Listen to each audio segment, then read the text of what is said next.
नमस्ते दोस्तों, spiritual stories bye audio पिटारा में आपका स्वागत है। अगर आप आध्यात्मिक कथाएं, पौराणिक कथाएं, विष्णु पुराण जैसी कहानियों को पसंद करते हो, तो हमारे चैनल को सब्सक्राइब करें और बेल आइकन को दबाना न भूलें ताकि आपको हर अपडेट मिल सके। ऑडियो पिटारा पर आप सुन रहे हैं आध्यात्मिक कथाएं। कथा का नाम है कृष्ण और रुक्मिणी। विदर्भ देश के राजा भीष्मक के 5 पुत्र और एक पुत्री थी। पुत्री का नाम रुक्मिणी था, जो समकालीन राजकुमारियों में सर्वाधिक सुंदर और सुशील थी। उससे विवाह करने के लिए अनेक राजा और राजकुमार आए दिन विदर्भ देश की राजधानी की यात्रा करते रहते थे। उन दिनों कृष्ण के रूप, सौंदर्य, गुणों और पराक्रम की गाथाएं समस्त भरत खंड में गूंज रही थी।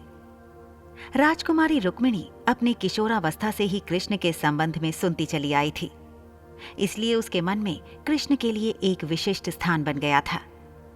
फिर जब वह युवती बन गई तो उसने अनुभव किया कि तीनों लोक में कृष्ण से श्रेष्ठ वर उसके लिए कोई नहीं हो सकता। इसलिए उसने मन ही मन कृष्ण को अपना पति मान लिया। रुक्मिणी के पिता और माता भी चाहते थे कि उनकी पुत्री का विवाह कृष्ण के साथ हो, लेकिन रुक्मिणी के बड़े भाई रुक्मी की मित्रता शिशुपाल और जरासंध जैसे उन राजाओं के साथ थी जो कृष्ण को अपना सबसे बड़ा शत्रु मानते थे।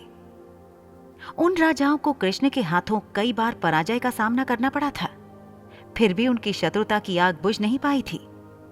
जब रुक्मी को यह पता चला कि उसकी बहन कृष्ण के साथ विवाह करना चाहती है और उसके माता पिता भी इससे सहमत हैं, तो उसने एक दिन राजसभा में घोषणा कर दी कि उसकी बहन रुक्मिणी का विवाह चेदी देश के राजा शिशुपाल के साथ होगा। इस घोषणा के साथ ही उसने अपने पिता भीष्मक को धमकी दे डाली कि अगर उन्होंने उसकी घोषणा का विरोध किया तो वह उन्हें राज सिंहासन से हटाकर राज्य पर अधिकार कर लेगा और फिर जबरदस्ती रुक्मिणी का विवाह शिशुपाल के साथ कर देगा। राजा भीष्मक को अपने राज्य जाने की तो उतनी चिंता नहीं थी जितनी चिंता अपनी प्रजा के कल्याण की थी। वह अच्छी तरह जानते थे कि रुक्मी के राजा बनते ही राज्य की वही हालत हो जाएगी जो शिशुपाल और बाणसुर जैसे अत्याचारी और निरंकुश राजाओं के राज्य की है। यह सब सोचकर उन्होंने रुक्मी की घोषणा का विरोध नहीं किया। रुक्मी ने उसी समय कुल पुरोहित से विवाह की तिथि निश्चित कराई और शिशुपाल के पास संदेश भिजवा दिया कि वह अपने मित्र राजाओं को बारात में लेकर आए और राजकुमारी रुक्मिणी को विवाह कर ले जाए। जब रुक्मिणी को अपने बड़े भाई की इस करतूत का पता चला तो वह बहुत दुखी हुई। उसने मन ही मन कृष्ण को अपना पति मान लिया था और यह आर्य कन्याओं के धर्म के विरुद्ध था कि जिसे वह पति के रूप में वरण कर लें, उसके होते हुए किसी दूसरे व्यक्ति को अपना पति बनाए।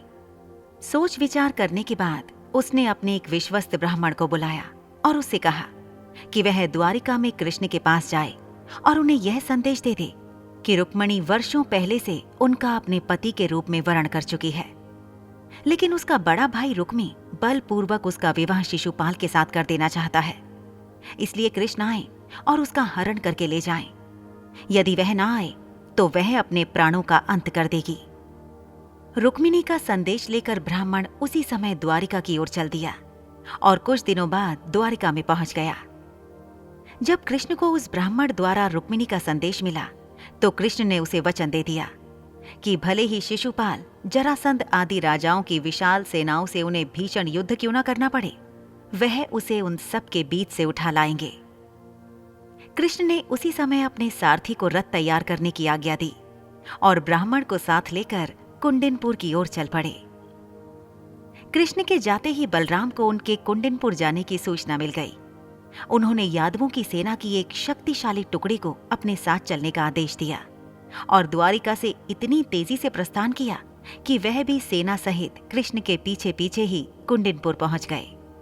कृष्ण और बलराम के पहुंचने से पहले ही शिशुपाल अपने साथी राजाओं की विशाल सेनाओं के साथ कुंडिनपुर पहुंच चुका था। शिशुपाल के मित्र जरासंध, शाल्व, पौंड्रक, दंत, वकब और विदुरथ आदि अनेक राजाओं की कई अक्षौहिणी सेना बारात में सम्मिलित थी। विवाह के दिन सुबह ही परंपरा के अनुसार रुक्मिणी अपनी सहेलियों तथा अन्य महिलाओं के साथ गौरी पूजन के लिए नगर से बाहर बनाए गए मंदिर में पूजा करने गई। रुक्मिणी के संदेशवाहक ब्राह्मण द्वारा कृष्ण को इस बात का पता चल चुका था, इसलिए वह रथ लेकर मंदिर के पीछे पहुंच गए।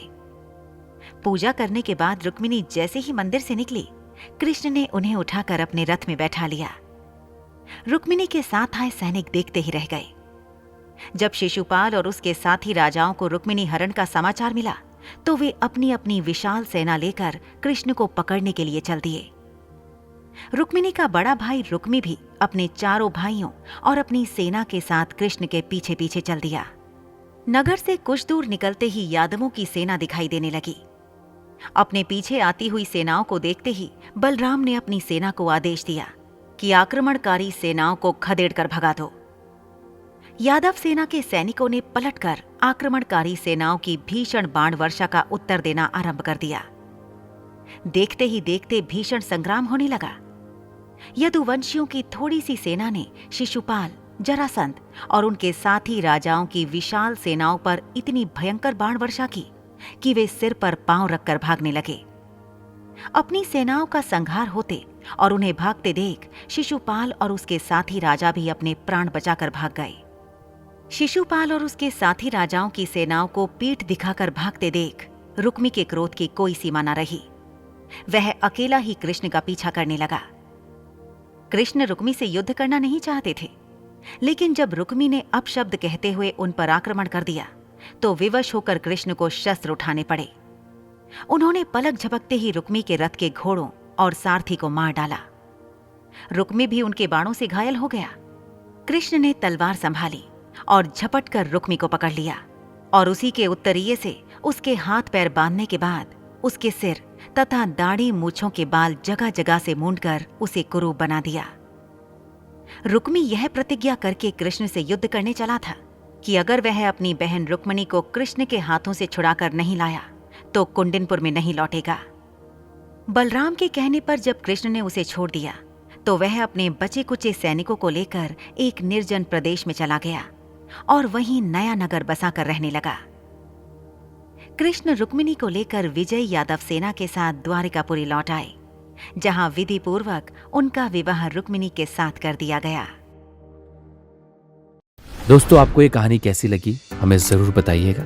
लाइक और कमेंट कीजिए और अपने दोस्तों के साथ ये कहानी जरूर शेयर कीजिए। Thank you so much. Audio पिटारा सुनना जरूरी है।